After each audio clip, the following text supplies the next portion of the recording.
जय जगन्नाथ। वैदेश विलासर त्रयोविंश छंद को आज सिलेक्शन कर पचर गोटे कारण अच्छी। वैदेश विलास उपर तो अनेक आलोचना होती, अनेक पॉडकास्ट होती, अनेक विद्वान तापर भाष्य भी लिखिं। मु से विद्वान मान भितर जड़े नुहनि, मु तार एक अन्य एक दिग प्रति आज दृष्टिपात करी। दिगटी हूँ जे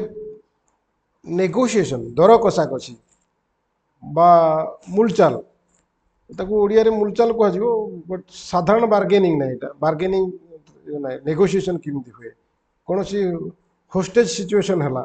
धरतु कौन सी पणबंदी है आतंकवादी माने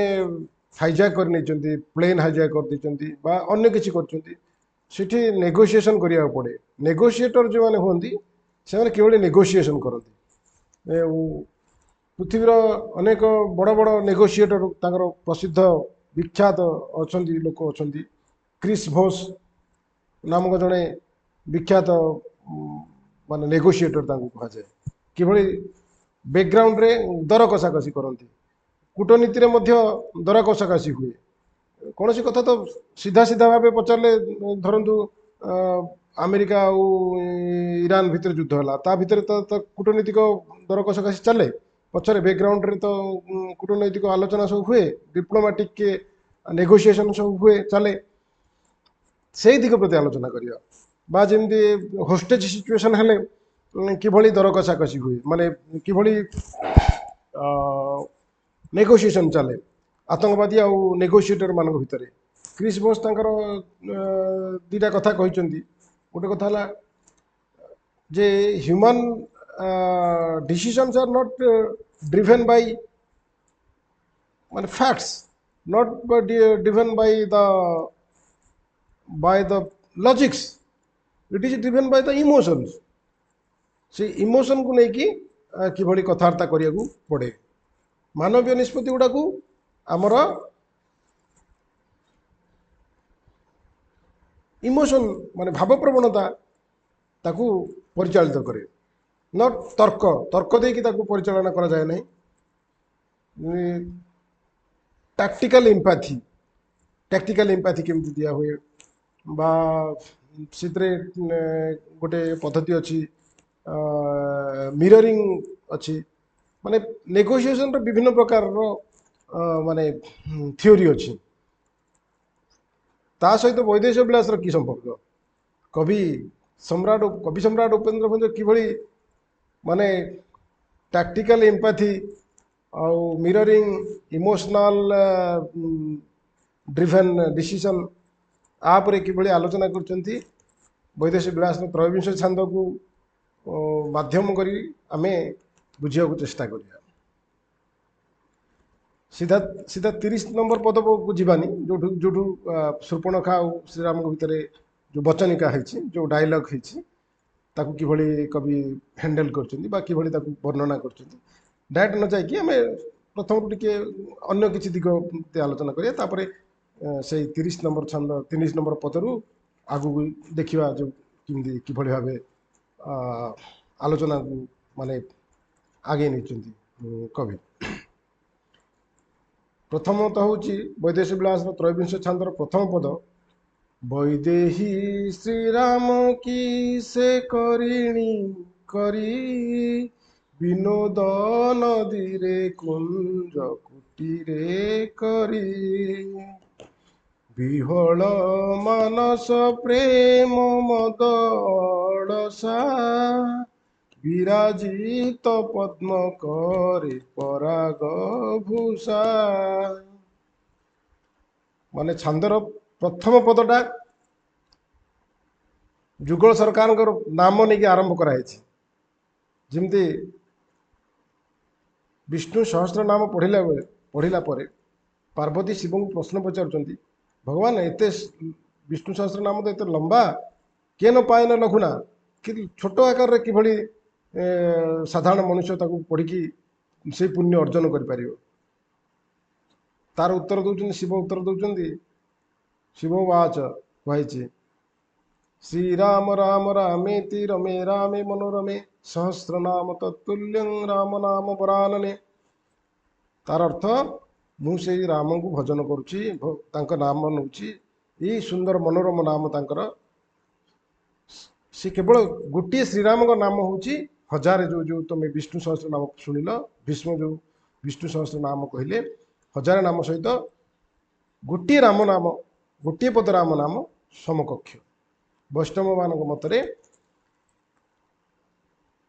गोटे राम नाम हजार राम नाम नेबा जगार जदि माँ ना नि जाए सीता नाम नि जाए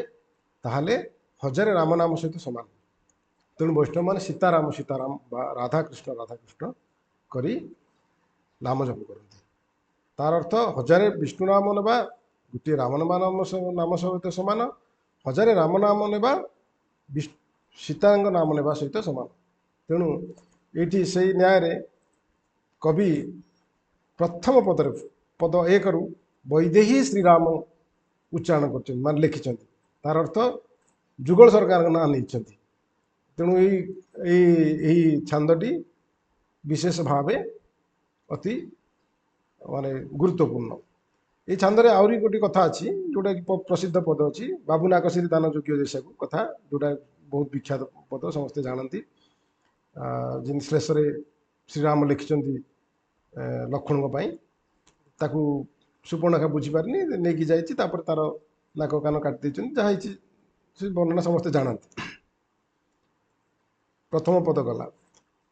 आगू कौन कही आउ टे आलोचना करिया जा नेगोशिएशन आड़े। 5 नंबर पद कौन कहते बणा धैर्य होई से राम बसरे विचार पुनरुक्ति बदा भाषरे। बणा धैर्य होई से राम बसरे राम को देखिकी सुपर्णखा बणा हो जाऊँगी बणा हो धैर्य तार हर दौर सी हर सी गोटे पद को खाली पुनरुक्ति बदा भाषा कौच सेम पद गोटे शब्द को बारंबार कौच कौन कौच तार उदाहरण देते विहि विधि मदन कंदर्प करीण बर कांत पति मोर हुंदे पुण। बर कांत पति माने स्वामी तीन शब्दर गोटे अर्थ किंतु से अर्थ व्यवहार करना बर शब्दर अलग अर्थ अच्छी कांत शब्दर अर्थ अलग अच्छी पति शब्दर अर्थ अच्छी बर कांत पति ये तीन शब्द स्वामी प्रतिशब्द किंतु से नहीं ये बर कांत पति 3टा शब्द को अलग अलग भाव कवि तार अलग अलग अर्थ व्यवहार कर बर माने श्रेष्ठ कांत माने सुंदर कांत को सुंदर कह जाए अति अतिशय सुंदर पति अतिशय सुंदर रूपधारी व्यक्ति जनक श्रीराम मोर पति हूँ। बर कांत पति बर को अतिशय व्यवहार कर कांत को सुंदर व्यवहार कर पति को स्वामी बा मोर भर्ता हूँ बोली ये 3टा शब्दर 3टा अलग अलग